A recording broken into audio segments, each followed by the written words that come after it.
I would like to invite our special chief guest to deliver the chief guest address, Mr. A.P. Nandakumar, MLA of Anakat constituency. We welcome you, sir. அனைவருக்கும் காலை வணக்கம். நாராயணி மருத்துவமனையில் அருள் திரு சக்தி அம்மா அவர்களுடைய ஆசையோடு diploma in patient care ஒரு வருட பயிற்சி இந்த துவக்க விழாவிற்கு என்னை அழைத்திருக்கக்கூடிய டைரக்டர் ப்ரொஃபஸர் என் பாலாஜி அவர்களே, இந்த நிகழ்வானது இன்றைக்கு நீங்கள் எடுத்திருக்கக்கூடிய இந்த முன்னெடுப்பு அருள் திரு அம்மா அவர்களுடைய 50வது ஜெயந்தி பிறந்தநாளிலே இது போன்ற ஒரு நல்ல காரியத்தை நீங்கள் செய்வதென்று முடிவெடுத்திருக்கின்றீர்கள். உங்களுக்கு என்னுடைய தொகுதி என்கின்ற முறையில் சட்டமன்ற உறுப்பினர் என்பதில் உங்களுக்கு என்னுடைய நன்றியை நான் தெரிவித்துக் கொள்கின்றேன். வேலூர் என்றால் சிஎம்சி, வேலூர் என்றால் விஐடி, வேலூர் என்றால் கோட்டை, இது மட்டுமே இருந்ததை போய் இன்றைக்கு பல நாட்டிலே இருந்தும் பல மாநிலத்தில் இருந்தும் இன்றைக்கு வேலூரை நோக்கி படையெடுக்கின்றார்கள் என்று சொன்னால் அதற்கு ஒரு முக்கிய முதல் காரணமாக நம்முடைய பொற்கோயில் அமைந்திருக்கின்றது. அந்த பொற்கோயிலை அமைத்தவர் நம்முடைய அருள் திரு அம்மா அவர்கள். வேலூருடைய புகழ் இன்றைக்கு அந்த பொற்கோயிலின் வாயிலாக யாராவது கூப்பிடணுன்னா கூட எங்கள் ஊரில் கோல்டன் டெம்பிள் இருக்குது, வாங்க சாமி கும்பிட்டு போகலாம். நான் எம்எல்ஏ கூப்பிடுவேன், ஹாஸ்பிட்டலுக்கு வாங்க, நாராயணி ஹாஸ்பிட்டலுக்கு வாங்க, சிஎம்சி ஹாஸ்பிட்டலுக்கு வாங்க, நான் கூப்பிடுவேன். யாராவது கூப்பிட மாட்டோம். உண்மையை சொன்னோன்னா வாங்க பொற்கோயில் பார்த்துட்டு போவீங்க, எங்கள் ஊரில் இருக்குன்னு சொல்லி கூப்பிடுவோம். அந்த அளவிற்கு இன்றைக்கு ஒவ்வொரு கட்டமைப்பும் இது மாதிரி வந்துட்டே இருந்தால் தான் அந்த மாவட்டம் வளரும், அந்த ஊர் வளரும், இந்த நகரம் வளரும், மாநகரம் வளரும். இன்றைக்கு இந்த மாநகர் இவ்வளவுக்கு பறந்து விரிந்திருக்கின்றது சொன்னால் அதற்கு காரணம் அருள் திரு அம்மா அவர்களை நான் வணங்குகின்றேன். அடுத்து இந்த subject 1 year course Balaji sir மேடையில் உட்காருக்கும்போது சொன்னார், இந்த ஒரு வருட கோர்ஸில் முடிச்சுட்டு இது மாதிரி 50, 100 ஆகும், 100, 200 ஆகும், அத்தனை பேருக்கு ட்ரைனிங் கொடுக்குறோம். ஒரு ஆளுக்கு 50,000 ரூபா கூட ஆகும் ட்ரைனிங் கொடுக்கறதுக்கு. ஆனால் நம்ம வந்து ஃப்ரீயாக பண்ணுறோம். அது என்ன சார்? ஃப்ரீயாக பண்ணுறோம். ஃப்ரீயாக பண்ணி இவங்களுக்கு ஒரு ட்ரைனிங் கொடுத்து இவர்களை சேவை செய்வதற்காக கிராமங்களுக்கு அனுப்புகின்றோம். யாருக்கெல்லாம் கொரோனா வந்துச்சோ அவங்களுக்கெல்லாம் இந்த இவங்களுடைய நர்சஸ்னுடைய சேவை, டாக்டருடைய சேவை தெரிஞ்சிருக்கும். எனக்கு கொரோனா வந்துச்சு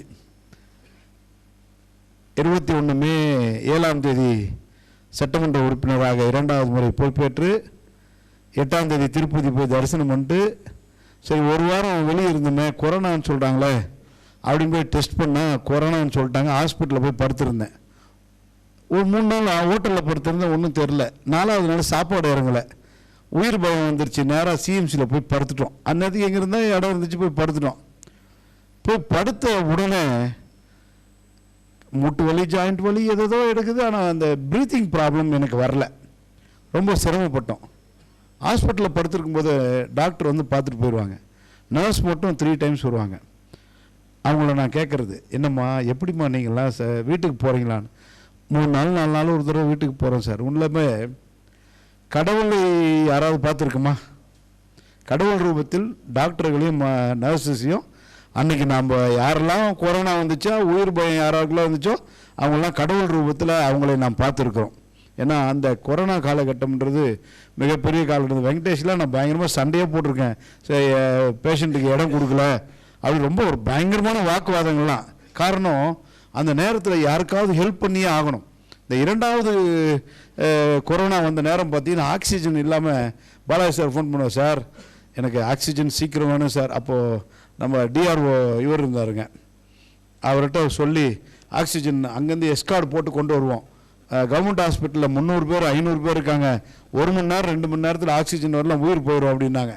அப்புறம் ஸ்ரீபெரும்புதூர் பக்கத்தில் இருந்து நைட்டோடு நைட்டாக எஸ்கார்டு போட்டு போலீஸை போட்டு கொண்டு வந்து அந்த ஆக்சிஜனை கொண்டு வந்து விடுறதுக்குள்ளே எத்தனை பேர் அழுகுரல்கள், என் வீட்டுக்காரை காப்பாற்றுங்க, எங்கள் அண்ணனை காப்பாற்றுங்கன்னா ஆக்சிஜன் கொண்டு. அந்த மாதிரி ஒரு காலகட்டத்திலாம் நம்ம நாராயணி மருத்துவமனை இன்னும் இருக்கக்கூடிய அனைத்து மருத்துவமனை இருந்தவங்களாம் எத்தனையோ பேரை காப்பாற்றியிருக்கின்றார்கள். அதை தொடர்ந்து இந்த சேவை, இதில் உங்களுக்கு என்னுடைய பாராட்டுக்கள், வாழ்த்துக்கள். இன்னும் பல பேரை இது மாதிரி உருவாக்கி பல கிராமங்களுக்கு அனுப்புங்க. இந்த திட்டத்தை மாண்புமிகு தமிழ்நாடு முதலமைச்சர் அவர்கள் மக்களை தேடி மருத்துவம் என்கின்ற ஒரு திட்டமாக அறிவித்து இது மாதிரி பல நர்சஸ் வந்து நீங்கள் என்னை விட உங்களுக்கு தான் அதிகமாக இதில் அனுபவம் இருக்கும். காரணம்,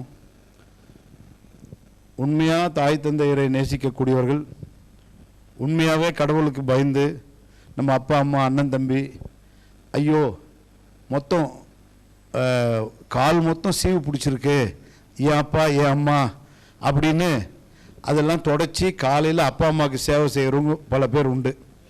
சில பேர் பார்க்காதவங்கெல்லாம் உண்டு. எங்கள் அப்பா வழிஞ்சிட்டு கிடப்பா, என்னால் சாப்பாடு கூட இறங்க மாட்டேங்குது அப்படின்னு நினச்சி அந்த அப்பா அம்மா விட்டு போகிறவங்களாம் உண்டு. அந்த அப்பா அம்மாவை விட்டு போடுறவங்கள காப்பாற்றுறவங்க யாருன்னு சொன்னால் இந்த ஒரு வருடம் நீங்கள் கொடுக்கக்கூடிய இந்த ட்ரைனிங் கொடுக்கக்கூடிய அந்த சகோதர சகோதரிகள் தான் போய் அவர்களுக்கு தொடச்சி அவங்களுக்கு வைத்தியம் பார்த்து அவங்களுக்கு நல்லா ஆவர பண்ணுறது யாருன்னா நீங்கள் கொடுக்கக்கூடிய இந்த ட்ரைனிங். இதைத்தான் மாண்புமிகு தமிழ்நாடு முதலமைச்சர் அவர்கள் மக்களை தேடி மருத்துவம்னு ஒரு கிராமமாக போய் அந்த இல்லத்துக்கே போய் அவங்களுக்கு என்னென்னலாம் வேணுமோ அந்த மருத்துவ வசதியெல்லாம் செய்துவிட்டு வருகின்றார்கள். அந்த முன்னெடுப்பை நீங்களும் எடுத்திருக்கின்றீர்கள். இது 50 ஆகணும், 100, 200, 300, 400 ஆகணும். காரணம், இன்றைக்கி வயதானவர்களை பார்க்கக்கூடிய பேர் ரொம்ப பேர் கஷ்டம். அந்த வயதானவர்களை போய் பார்க்கறது.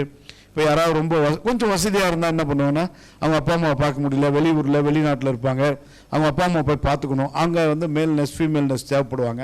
அது மாதிரி இருக்கக்கூடிய இவர்கள் போனாங்கன்னா, வசதியானவங்களாக இருந்தாங்கன்னா, எங்கள் அப்பா அம்மாவை பார்த்து முடியல, இன்ஜெக்ஷன் போட முடியல, எப்படி கட்டணும்னு தெரியல, எந்த மருந்து கொடுக்கணும்னு தெரியல, இப்படிலாம் போய் சொல்கிறவங்க அப்போ தான் யார் தேவைப்படுவாங்கன்னு சொன்னால் நீங்கள் இந்த ட்ரைனிங் கொடுக்குற இவர்கள் தேவைப்படுவார்கள். ஆகவே உங்களுக்கு என்னுடைய நன்றியை நான் வாழ்த்து கூட சொல்ல, என்னுடைய நன்றியை நான் தெரிவித்துக் கொள்கிறேன். காரணம், இன்றைக்கி இந்த தொகுதி எம்எல்ஏவாக இருந்தாலும் என்கிட்ட பல பேர் நாராயணியில் நர்சிங் காலேஜில் சேர்த்து விடுங்க, நாராயணி ஹாஸ்பிட்டலில் வேலை கொடுங்க, நர்வியில் சொல்லுங்கள், சிஎம்சியில் சொல்லுங்கள், இப்படி பல ஹாஸ்பிட்டல் வருவாங்க. நானும் காலையில் 7:30 மணிக்கு உட்காந்தேன்னா யார் கேட்டாலும் எதுக்கு கேட்டாலும் லெட்டர் கொடுத்துருது. என் பிஏ வந்து, சார் நாராயணி ஹாஸ்பிட்டல்லேருந்து ஃபோன் பண்ணாங்க சார், என்னப்பா லெட்ரு மட்டும் கொஞ்ச நாளைக்கு கொடுக்க வேணாம்னு சொல்லுங்கள், எந்த லெட்டருக்கு கொடுக்குறதுன்னே தெரியல, இங்கே வேக்கன்சியே இல்லை அப்படின்னு சொல்கிறான். இன்றைக்கி பார்க்குற பொழுது அருள் திரு அம்மா அவர்கள் இந்த நாராயணி மருத்துவமனையை உருவாக்கிய பிறகு நம்ம பாலாஜி சார் மெயின்டெனன்ஸில் இது பார்க்கும்போது நான் பார்க்குறோம் எந்தெந்த ஹாஸ்பிட்டலுக்கு மக்கள் எப்படி. நான் அப்பப்போ வருவேன், உள்ளெல்லாம் வந்து போவேன். இவ்வளவு மக்கள் வெளி மாநிலத்திலிருந்தும் நம் மாவட்டத்திலிருந்தும் ரொம்ப பேர் வராங்க.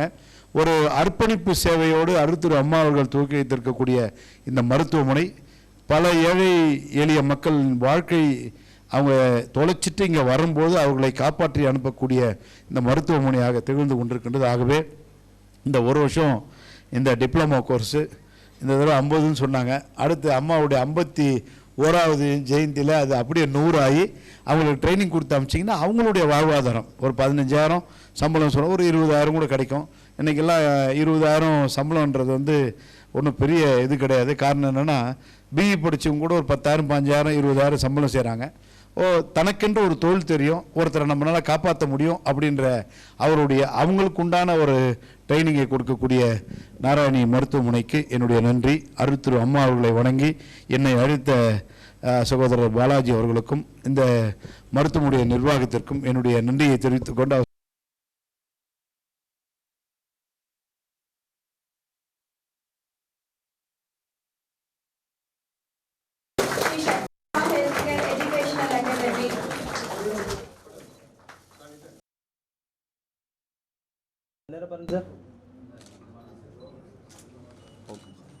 டிவைன் கஃபே சுவைகள் உங்கள் வீட்டுக்கே.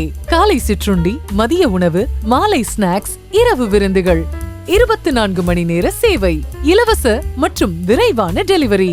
எங்கள் கிளைகளிலிருந்து 3 கிலோமீட்டர் வரை டெலிவரி சேவை. குறைந்தபட்ச ஆர்டர் மதிப்பு ₹100. இப்போதே ஆர்டர் செய்யுங்கள். தொடர்புக்கு 7208-53009 மற்றும் 8925064564.